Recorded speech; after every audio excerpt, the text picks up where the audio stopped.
The U.S. Constitution wasn't the first governing document of the country. Before it, the Articles of Confederation loosely held the states together, but it was weak. In 1787, delegates met in Philadelphia to draft something stronger. The result? A document that created a federal government with checks and balances.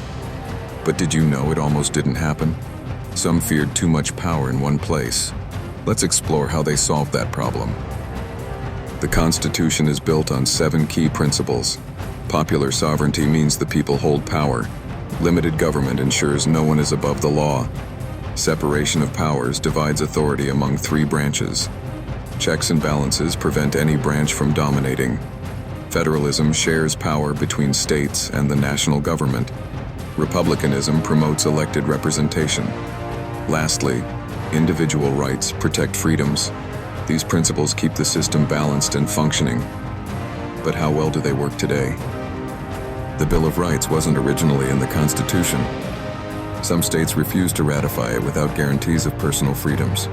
So, in 1791, the first 10 amendments were added. They protect speech, religion, press, and more. The founders feared government overreach, so they ensured rights like due process and fair trials. But here's the question. Are these rights absolute, or do they evolve with society?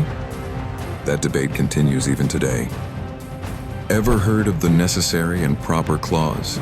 It's one of the most debated parts of the Constitution. It gives Congress the power to pass laws needed to carry out its duties.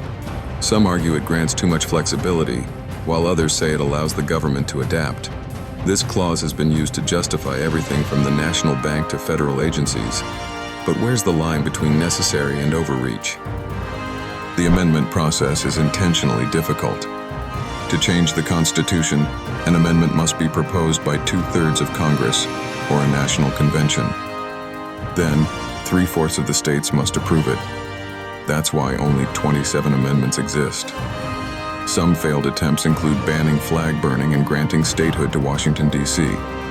The difficulty ensures stability. But does it also prevent necessary change? That's a debate that continues to this day. The Constitution has been tested many times. From the Civil War to the Civil Rights Movement, its principles have been challenged and reinterpreted. The Supreme Court plays a key role in this, deciding how laws align with the Constitution. Landmark cases like Brown v. Board of Education reshaped society. But as new issues arise, like digital privacy, how will the Constitution adapt? That's the challenge of a living document. The U.S. Constitution isn't just a historical document. It's a living framework that still shapes daily life. From free speech to government powers, its influence is everywhere, but understanding it is key to protecting democracy. What do you think? Should it be interpreted strictly as written, or should it evolve with society? Let us know in the comments. And don't forget to like, share, and subscribe for more deep dives.